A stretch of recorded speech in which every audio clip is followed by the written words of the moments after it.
Bismillahirrahmanirrahim. Assalamualaikum warahmatullahi wabarakatuh.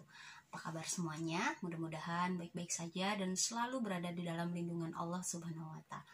Nah, kali ini kita akan membahas teori tentang pusat-pusat pertumbuhan, pelajaran kelas 12 bab 1, di mana pada teori ini kita akan membahas teori tempat sentral dan juga teori kutub-kutub pertumbuhan. Nah, kita pertama akan membahas teori tempat sentral yang dikemukakan oleh Walter Christaller. Kita cek yuk. Teori tempat sentral dikemukakan oleh Walter Christaller. Pada saat itu beliau membayangkan jika sebuah pedataran yang luas dihuni oleh sejumlah penduduk secara merata. Tentu saja penduduk itu akan membutuhkan berbagai keperluan untuk memenuhi kebutuhan hidupnya, baik sandang, pangan, kemudian alat-alat rumah tangga, pendidikan, juga jasa kesehatan.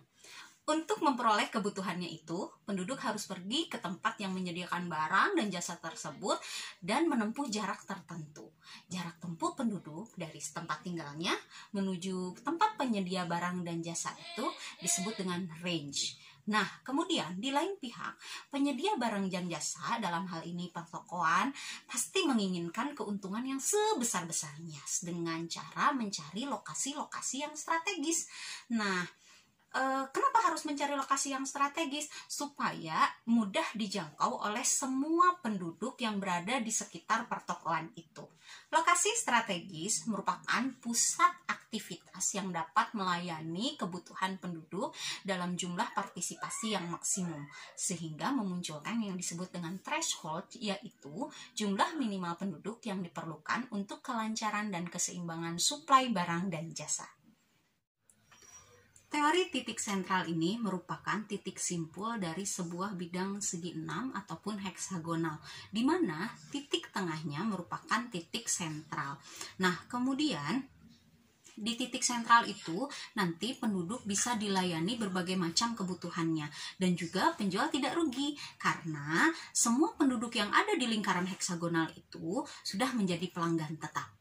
Nah, kemudian untuk menjadi sebuah tempat sentral ada 3 syarat utama. Yang pertama adalah topografi. Diusahakan topografinya relatif homogen ataupun seragam, tidak berbukit dan kalau bisa datar gitu ya. Nah, yang kedua adalah kondisi ekonomi dan juga daya beli masyarakat diusahakan juga harus seragam. Yang ketiga adalah penduduk memiliki kesempatan yang sama untuk bergerak dari berbagai arah. Teori tempat sentral memiliki 3 tipe hierarki. Hierarki yang pertama adalah tempat sentral berhierarki 3, di mana pusat pelayanan berupa pasar yang senantiasa menyediakan barang-barang bagi daerah di sekitarnya, atau yang biasa kita sebut dengan pasar optimal. Nah, wilayah ini memiliki pengaruh sepertiga dari wilayah tetangga di sekitarnya yang berbentuk heksagonal. Nah, selain tentu saja berpengaruh terhadap wilayahnya sendiri. Teori tempat sentral yang kedua adalah tempat sentral berhierarki 4. Nah, tempat sentral berhierarki 4 disebut juga dengan lalu lintas yang optimum. Artinya, daerah tersebut senantiasa memberikan kemungkinan jalur lalu lintas yang paling efisien. Situasi lalu lintas yang optimum ini memiliki pengaruh setengah dari wilayah tetangga selain juga wilayah itu sendiri. Nah, kemudian hierarki yang ketiga adalah tempat sentral berhierarki 7.